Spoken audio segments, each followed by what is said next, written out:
sabia que o credo que nós rezamos, ele é tão antigo, é uma fé de... Por acaso está desfocado? Não, só isso, porque ela está legível. Está bem legível. Está desfocado e sobe lá. Só deixa não.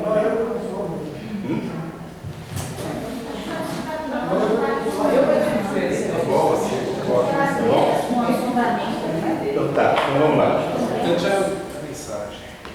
Vamos lá, então o credo, nós temos o credo dos apóstolos, e esse é o credo niceno-constantinopolitano. Ele vem de Niceia, de 325, e foi finalizado no concílio de Constantinopla, em 381. Qual é esse credo? Ele é uma base da nossa fé, aquilo que já sustenta a fé cristã durante tantos séculos. E a gente diz assim: creio em um só Deus, Pai Todo-Poderoso, Criador do céu e da terra, de todas as coisas visíveis e invisíveis. Então, nosso credo começa assim, falando que nós cremos no Deus que é Criador do céu e da terra, de todas as coisas visíveis e invisíveis. Lembra que eu falei no Catecismo da Igreja Católica, que eu falei que lá a gente encontra uma explicação da fé católica, e que é muito profundo.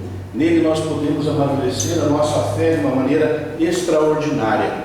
Lá no número 50 diz assim: mediante a razão natural, o homem pode conhecer a Deus com certeza a partir das suas obras. Mediante a razão natural, o homem pode conhecer a Deus com certeza a partir de suas obras. Então veja, contemplando o céu, as estrelas, o impressionante céu, nós já conversamos sobre ele a semana passada, o sol, a presença sempre constante da lua, a terra que habitamos. Nós estamos acostumados a tudo isso. Não estamos acostumados, mas isso é uma grandeza imensa. Ou então, toda a ordem do universo, os planetas com suas órbitas precisas em torno do Sol, tudo de uma forma extremamente ordenada. A diversidade da natureza, então a grandiosidade dos oceanos e sua riqueza, os seres viventes e a obra-prima da criação, nós, os seres humanos. Vejam só, com uma capacidade cerebral imensa, neurônios com potencialidades extraordinárias, quer para desenvolver a ciência, construir equipamentos sofisticados, ou então a arte, como exemplo, o som que uma orquestra produz é algo extraordinário, maravilhoso. Ou então a arte, de maneira geral. E a maior de todas as capacidades, a mais sublime delas, qual seria? A capacidade de amar. Então, conforme nós vimos logo no início ali, o Catecismo da Igreja diz que, mediante a razão natural, se a gente começar a pensar e olhar nisso tudo, nessas maravilhas todas, nessa complexidade organizada toda, a gente já consegue remeter-se ao nosso Criador. Mas ele diz mais assim, mas exige uma outra ordem de conhecimento que o homem de modo algum pode atingir pelas suas próprias forças, a revelação divina. Então está dito assim, olha só, a gente consegue chegar a Deus pela natureza, mas tem um conhecimento que nós não temos alcance por nós mesmos. É algo que vem de fora de nós, nos é comunicado. E lá continua no 50, por uma decisão totalmente livre, Deus se revela e se doa ao homem.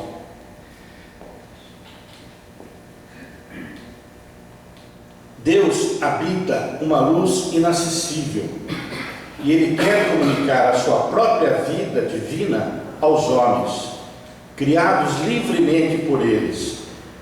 Ele para fazer deles, do seu Filho único, filhos adotivos. Então, sendo Deus invisível, nós só tivemos acesso a Ele a partir da sua revelação. E Ele se revela então na história do povo.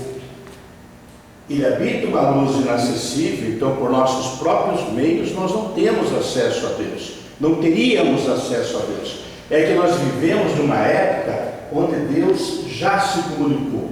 Então Deus quer comunicar a sua própria vida divina aos homens. Então Deus se deu a conhecer. E essa comunicação de Deus, ela se deu na história de um povo. Ela não se deu de maneira aleatória. Ele escolheu um povo, o povo de Israel, e esta revelação, ela está registrada nas Escrituras. E nas Escrituras, a primeira manifestação que nós vemos de Deus, qual é? É a sua criação. Nós podemos vê-lo relatado lá no livro de Gênesis. Vocês estão com a Bíblia aí? Abram em Gênesis 1.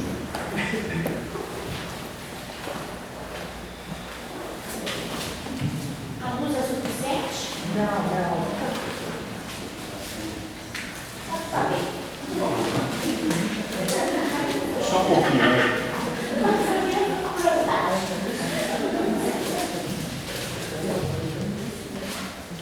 A Bíblia ela não é um livro científico. É tolice pensar na Bíblia como um livro científico. Ele é um livro religioso. O conhecimento científico, ele evolui à medida que a história se desenvolve. Aquilo que foi válido para uma determinada época da humanidade, na época seguinte já acaba sendo superado. Tem coisas que ficam, mas tem muitas coisas que são superadas. Então, lá no livro do Gênesis 1, o que fala o primeiro versículo aí? Primeiro e segundo.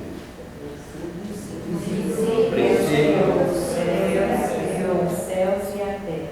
Vamos todos. A terra estava e vazia, as servas cobriam o abismo e o vento Ok. Então, no princípio, Deus criou os céus e a terra estava informe e vazia. Daí Deus disse: faça-se a luz. E o que aconteceu? A luz foi feita. E na sequência, nós vamos ver que foi o céu, a terra, as águas, as plantas, o sol, a lua, as estrelas, a multidão dos seres. Como a mãe que prepara, então, o nascimento do filho, no versículo 26 a gente pode ler: façamos o homem à nossa imagem e semelhança, e que ele reine sobre tudo.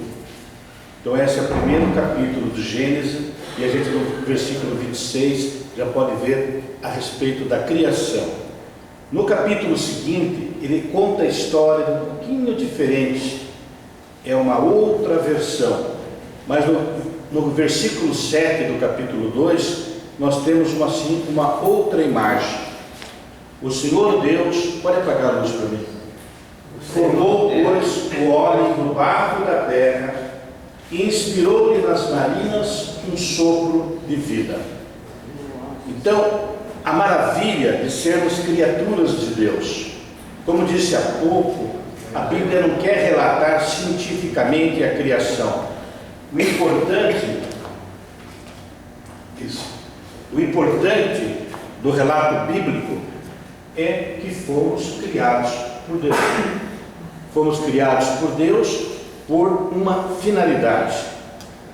Como isto foi feito, talvez um dia a humanidade vai entender. Certamente, não nós, mas aqueles que nos sucederão, talvez um dia tenhamos conhecimento científico para entender. Por enquanto fazem hipóteses, e as hipóteses vão e vêm, vão e vêm. Então Deus criou a partir do nada. Nós, seres humanos, sempre criamos, e nós somos bastante criativos, nós sempre criamos a partir de alguma coisa já existente ou não. Nós transformamos algo que já existe.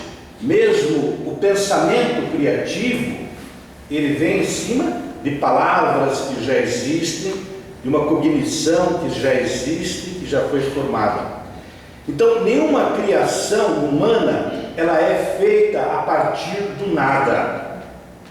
Então, esta é a verdadeira criação. Tudo foi criado por Deus. A natureza, os vegetais, os animais. O universo ordenado e que funciona com leis perfeitas. Nós vamos descrevendo, vamos avançando, vamos conseguindo descrever as leis. Mas independentemente de eu saber como é que funciona a rotação da Lua, ela está lá, de uma forma extraordinária. Independentemente se eu sei ou não sei, e eu não sei como funciona meu corpo, ele está aqui funcionando perfeitamente. Então veja, tudo isso não é algo obra do acaso, mas tem uma finalidade. Então nós vemos que a natureza, a criação de Deus, da qual nós fazemos parte, ela tem uma finalidade. E assim começa a nossa profissão de fé. Creio em um só Deus. Só existe um único Deus. E o que diz? Pai Todo-Poderoso. Um Deus que tudo pode, tudo vê e está em todo lugar. E como nós acabamos de discutir, Criador do céu e da terra, origem e fonte da vida, de todas as coisas visíveis e invisíveis. Aqui nós professamos, olha o que a gente está professando, que existem coisas visíveis e coisas invisíveis, que nós não temos acesso com a nossa visão. A física nos ensina que nós só conseguimos enxergar uma parte do espectro eletromagnético. Veja, existem raios cósmicos, raio gama, num contínuo. A parte da luz visível é só aquela pequenina parte que está ali. Agora, todo o resto continua existindo, porque hoje, como é que nós sabemos? Porque o ser humano já conseguiu detectar isso. E aquilo que o ser humano ainda não conseguiu detectar. Então, quero com isso dizer o seguinte: existem realidades, e nós professamos isso no nosso credo, que nós não podemos enxergar, mas são realidades existentes. Por exemplo, nós não enxergamos, vamos falar de uma visão religiosa, os anjos, nós não enxergamos, que eles são seres espirituais, mas nós podemos sentir a sua presença. Não sei se você já teve essa oportunidade, eu já tive essa oportunidade, e essa sensação, esse sentido de proteção dos anjos que estão presentes. Agora, porque não enxergam, eles não existem, então são coisas assim muito tolas, Fecha os olhos, eu não enxergo a luz, não enxergo, não estou conseguindo enxergar. Então tira as mãos dos olhos. Então aí é a fé que nos habilita, a fé que vem ao auxílio da nossa razão para que a gente possa entender. E a Bíblia conta então, e ela vai contar, a história da revelação de Deus. Como eu falei para vocês, a escolha do povo, a sua aliança com este povo. O Senhor disse a Abraão, a gente pode ver isso lá no livro de Gênesis: deixa tua terra, tua família e a casa de teu pai, e vai para a terra que eu te mostrar. E diz assim: farei de ti uma grande nação, eu te abençoarei, e exaltarei o teu nome, e tu serás uma fonte de bênçãos. Está lá em Gênesis 12, 1, 2. Então, pegou Abraão, e aí a gente tem toda a narrativa, o que aconteceu, como é que foi, de todas as peripécias, e a presença de Deus, e como Deus conviveu com Abraão. E ele foi pai de uma nação. E quando vem Jesus, então, ele universaliza aquilo que nasceu em Abraão. O povo de Deus hoje é todo aquele que crê, todo aquele que professa a fé, é o povo de Deus. Abraão é o nome do homem que se tornou modelo de todos aqueles que creem, e onde as promessas de Deus começaram a se realizar para o povo que ele mesmo havia escolhido. Então, Abraão saiu, depois teve já velho, a sua mulher velha, teve filho, daí cresceu a nação, tudo isso se desenvolveu. Então, as promessas de Deus foram se realizando e foram se formando, então, esse povo escolhido. Lá no Salmo 32, nós encontramos o seguinte: feliz a nação que tem o Senhor por seu Deus e o povo que ele escolheu para a sua herança. Então, pergunto para vocês: quem é o povo que ele escolheu para a sua herança? O povo judeu. Errado. Quem é o povo que ele escolheu para a sua herança? Nós. Claro, o povo judeu também. Mas eu queria chegar. Hoje nós já estamos pós-Cristo. Então, nós que vivemos de Deus, nós que estamos ligados a Deus, nós somos o povo que ele escolheu para a sua herança. E então, nós somos, como diz o salmista, felizes por vivermos com Deus. E lá atrás, então, o povo que o Sérgio se referiu, ele conhecia Deus como seu protetor. A gente vai ver que, olha, a gente vê as guerras hoje, a gente vê a violência hoje, mas isso já foi muito pior. Nossa, não era fácil ser humano. A gente diz que não é fácil hoje, mas se a gente olhar lá atrás. Então, a proteção de Deus, ela era muito importante. Eu quero dizer o seguinte: não, ela é muito importante. Nós que vivemos hoje e somos povo de Deus, nós contamos com a proteção de Deus, e ela é muito importante para as nossas vidas. E lá no livro do profeta Jeremias está escrito: de longe me aparecia o Senhor e dizia: amo-te com eterno amor, e por isso a ti estendi o meu favor. Não é, porém, Efraim, filho querido, ternamente amado por mim? Olha como é o tratamento de Deus Todo-Poderoso. Como é que ele trata? Com amor. É o Pai, é o mesmo Pai amoroso que nós encontramos na parábola do filho pródigo. Então, Deus trata seu povo com amor. E Jesus veio revelar Deus como o Pai. Disse assim: assim brilhe vossa luz diante dos homens, para que vejam as vossas obras e glorifiquem vosso Pai que estás no céu. Quem é o vosso Pai?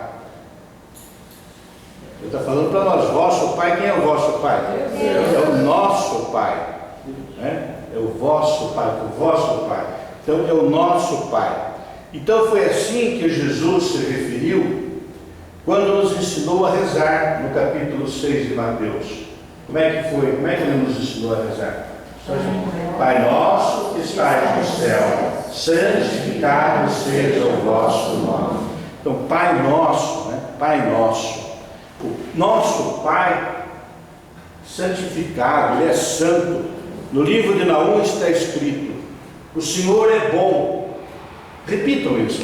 O Senhor é bom. O Senhor é bom. Isso que nós precisamos ter sempre no nosso coração. E Jesus veio nos revelar Deus como um Pai amoroso. Na primeira epístola de São João nós podemos ver assim, 1 João 3:1. Considerai com que amor nos amou o Pai, para que sejamos chamados filhos de Deus. E nós? Somos de fato. Olha aí, considerai com que amor, e nós o somos de fato. Algumas pessoas têm dificuldades com a figura de pai, pois elas não tiveram um pai amoroso, muitas vezes tiveram um pai distante, nervoso, preocupado, agressivo. Então fica difícil perceber Deus como Pai amoroso. Fala em Pai, algumas pessoas já estremecem com essa ideia. Tinha uma amiga na comunidade dos jovens, há pouco tempo atrás, que participava da comunidade dos jovens, não é naturalmente desta foto, que ela não percebia que nas orações dela ela nunca se referia ao Pai. Ela tomou consciência, nossa, o que acontece? Que ela rezava para Jesus, Jesus meu amigão, mas nunca se referia ao Pai. Ela tinha muita dificuldade com a figura paterna. O que acontecia? O pai dela não era um cara muito legal. Ele tinha muitos vícios e era um cara agressivo, sabe? Com voz grossa, estridente, agressiva. E ela, porém, refletindo sobre isso, ela lembrou do que Jesus disse, e aquilo que nós já vimos no Alfa: ninguém vai ao Pai senão por mim. Ninguém vai ao Pai senão por mim. Que Jesus é o caminho que leva ao Pai. Então ela fez uma experiência assim muito interessante. Ela entrou no seu quarto, fechou a porta e pediu a Jesus que apresentasse ao Pai. Ela desafiou, fez um desafio. Ela conta que aí nesse momento ela teve uma experiência de filiação maravilhosa. Ela se libertou daquela barreira. E a descrição que ela dá é que ela se sentiu no colo de Deus. Se sentiu no colo de Deus. É um testemunho. Ali rezando, ela se sentiu no colo de Deus. Você já se sentiu no colo de Deus? Deus tem colo. Estou afirmando que Deus tem colo. E esse colo é para nós. Você gostaria de experimentar o colo do Pai? Eu gostaria. Gostaria? Então peça a Jesus que te revele ao Pai. Faça a mesma experiência. Faça a mesma experiência e peça a Jesus. Talvez isso é uma coisa legal para a gente fazer hoje, se você tiver coragem, né? Sentiu o abraço dele. Sentiu o abraço do Pai, pedir então que Jesus te revele ao Pai. Isso é uma revelação que vai acontecendo na vida da gente. Deus não é abrupto, sabe? Deus não é invasivo, Deus não força a barra, não é, né? Deus, ele é delicado, é muito delicado, ele vai esquentando, ele vai fazendo, ele vai se achegando de uma forma muito legal. Então peça a Jesus que mostre o Pai, um Pai presente, um Pai aqui com você, na tua história, um Pai que vive conosco, em nossas alegrias, nas nossas tristezas, e que derrama o seu amor em nossos corações pelo Espírito Santo que nos foi dado e nos é dado. Isso é Romanos 5,5. Diz que derrama o Espírito Santo em nosso coração e o Espírito faz com que a gente sinta esse amor do Pai. Por aquele tempo, Jesus pronunciou as palavras: eu te bendigo, Pai, Senhor do céu e da terra, porque escondeste essas coisas aos sábios e aos entendidos e as revelastes aos pequenos. Sim, Pai, eu te bendigo, porque assim foi do teu agrado. Todas as coisas me foram dadas por meu Pai. Ninguém conhece o Filho senão o Pai, e ninguém conhece o Pai senão o Filho e a quem o Filho quiser revelar. Certo? Então, é um caminho. Nós temos aí um caminho seguro que nos leva ao Pai. É Jesus se oferecendo para nos levar ao Pai, para entrarmos nessa riqueza. Então Jesus revela a Deus como Pai, Todo-Poderoso, Pai, Senhor do céu, que é Senhor do céu e da terra, aquele que tudo criou, porém um Pai amoroso, misericordioso. Ele confirma o que foi dito lá pela boca do profeta Isaías, que diz assim: porque eis o que diz o Altíssimo, cuja morada é eterna e o nome é santo. Habitando como santo me elevar a morada, auxilio todavia o homem atormentado e humilhado. Venho reanimar os humildes e levantar os ânimos abatidos. Vejam o que está escrito aí: Deus, nosso Deus, poderoso, santo, eterno, quer dizer, imenso, que habita uma alta morada, e no entanto ele está junto de quem? Ao humilde e atormentado. Ele vem para reanimar, levantar os ânimos abatidos. O Senhor tem poder de levantar cada um de nós aqui, de reanimar. O Senhor Deus quer restaurar a vida de cada um de nós. Ele quer restaurar a vida. O que significa isso?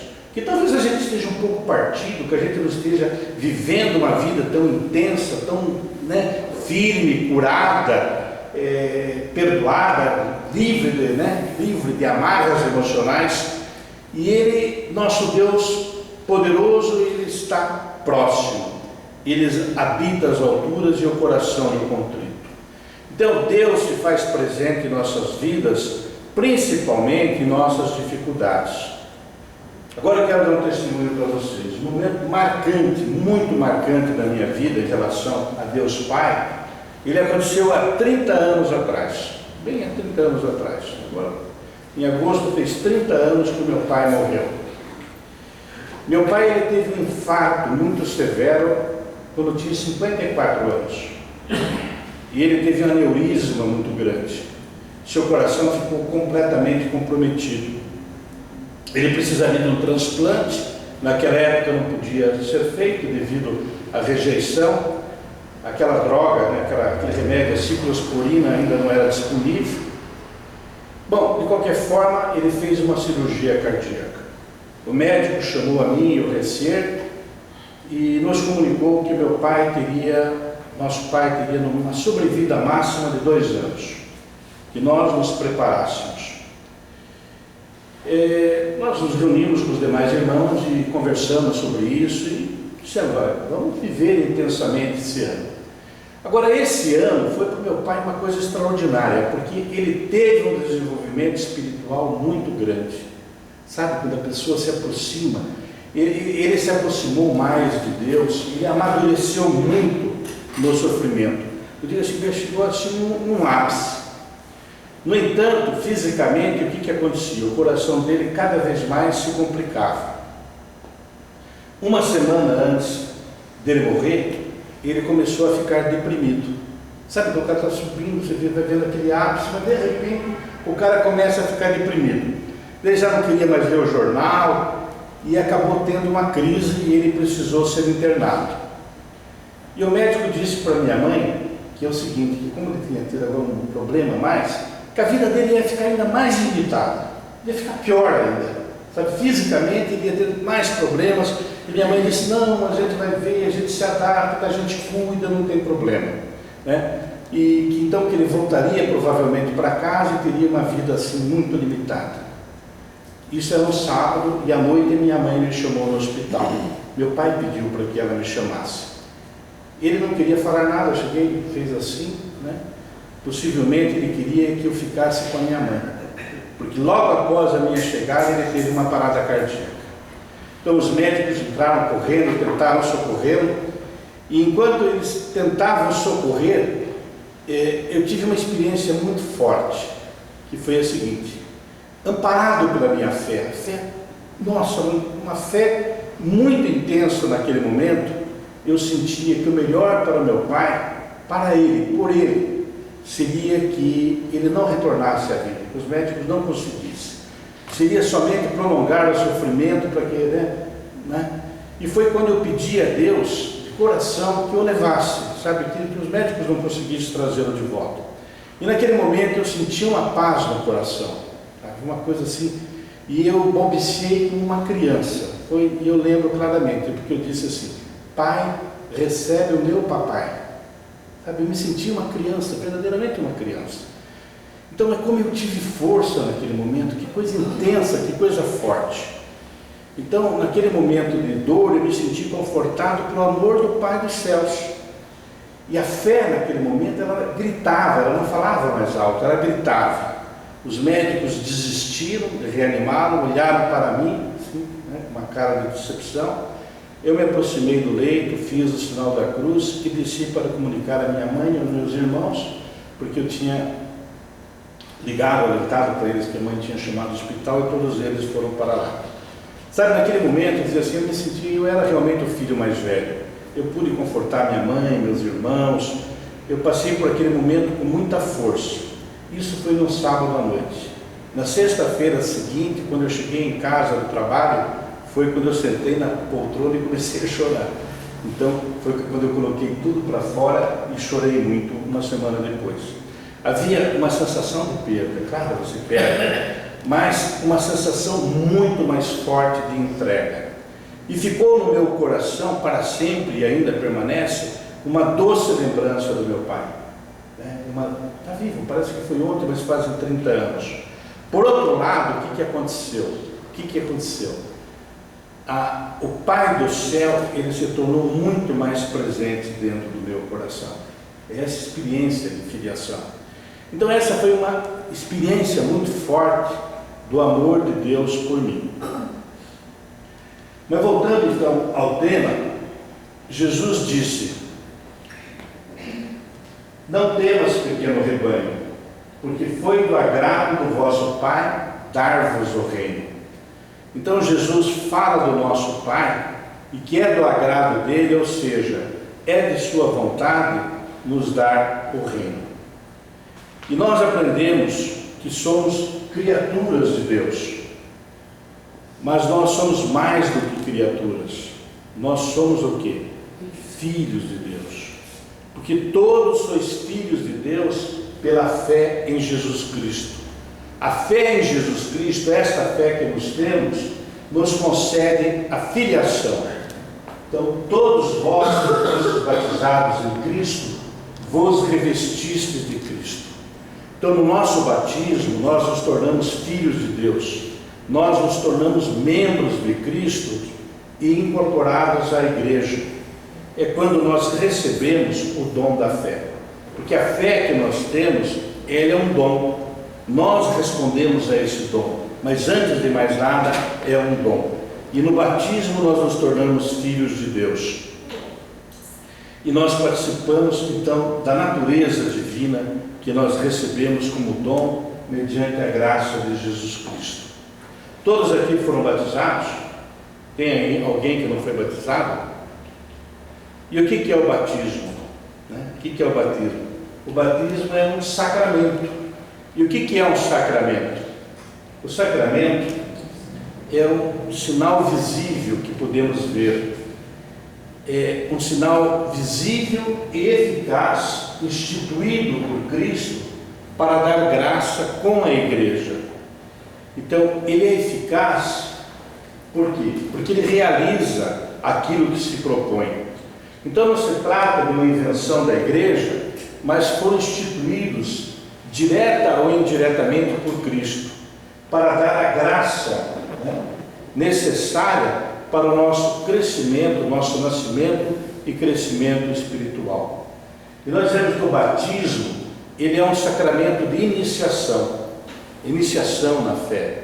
Na Igreja Católica, a gente costuma batizar as crianças recém-nascidas. Ela é batizada pela fé dos pais e pela fé dos padrinhos. E qual que é o sinal visível que nós temos no batismo? É o derramamento da água em nome do Pai, do Filho e do Espírito Santo. Então o batismo, ele significa mergulhar, imergir. O mergulho na água, que hoje a gente joga água, ele diz que nós fomos, o que quer simbolizar? Que nós fomos mortos, sepultados na morte de Cristo, para ressuscitarmos com novas criaturas. A gente entra criatura e sai filho de Deus. Então, já desde a antiguidade, a imersão na água foi substituída por esse derramamento de água que a gente faz atualmente 3 vezes na cabeça, e que é isso que simboliza. E ele foi instituído por Cristo, lá em Mateus 28:19, diz assim: ide, pois, ensinai a todas as nações, batizai-as em nome do Pai, do Filho e do Espírito Santo. E qual é a graça invisível? Ele remove a mancha do pecado original e perdoa todos os pecados pessoais. Nos faz filhos adotados por Deus. e nos torna membros de seu corpo, a Igreja. O sacramento do batismo é um dos sacramentos da Igreja Católica. Na Igreja Católica nós temos 7 sacramentos: batismo, crisma, eucaristia, confissão, unção dos enfermos, ordem e casamento. E o batismo, ele é então esse sinal visível que nos tornamos filhos de Deus. A prova que sois filhos de Deus e que sois filhos é que Deus enviou aos vossos corações o Espírito do seu Filho que clama: Abba, Pai. Aquilo que eu perguntei a semana passada, se vocês se sentiam amados por Deus. Isso é um dom que nós temos, né? É um dom que a gente tem, que é exatamente comunicado pelo Espírito Santo, que nos dá essa sensação, maior ou menor na medida em que estamos mais abertos, mas essa sensação que nós somos filhos de Deus. Ou seja, nós professamos que somos filhos de Deus, pois o Espírito Santo nos dá testemunho disso que nós sentimos.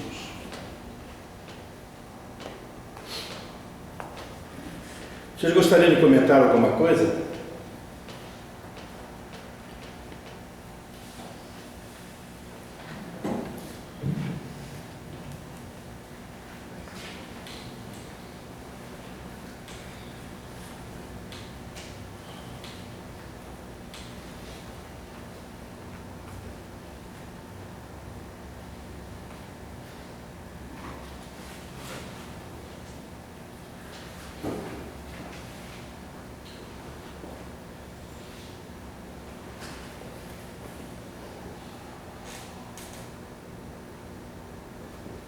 Nenhum comentário?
Me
Não sei, deu para vocês entenderem, pena que não consegui colocar na tela a letra que tinha, mas é uma forma, digamos assim, artística, né, de expressar, então, esse sentimento, a abertura do coração a esse amor do Pai. Quem não veio a semana passada? Celina, ajuda, por favor. Ali o Zelão.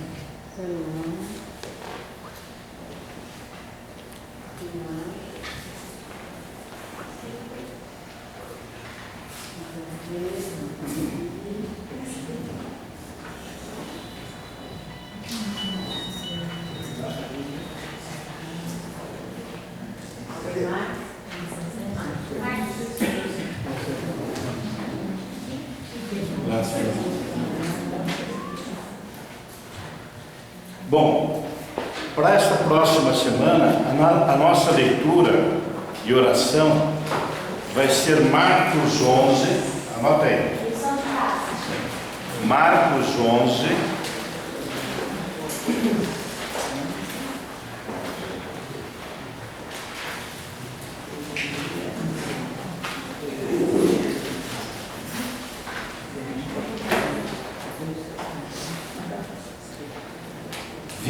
a 26, Marcos 11, 20 a 26. Para os que não vieram, aí tem nessa folha tem as instruções. É importante vocês anotarem essa passagem, porque durante a semana, então, vou fazer a leitura orante dela, para que a gente possa compartilhar na semana que vem. Então, deu para anotar? Marcos 11, de 20 a 26.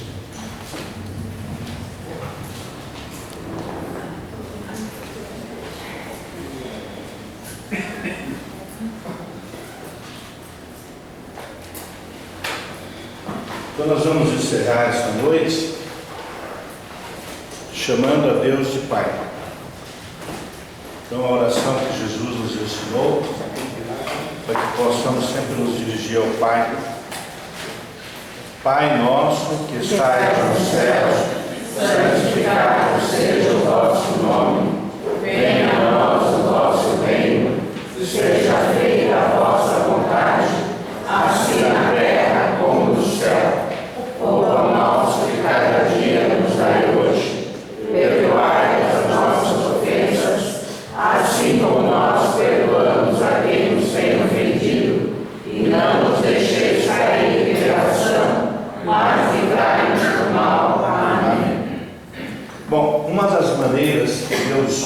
usa e abusa para demonstrar o seu amor por nós é através dos nossos irmãos, né? O meu mandamento: amai-vos uns aos outros.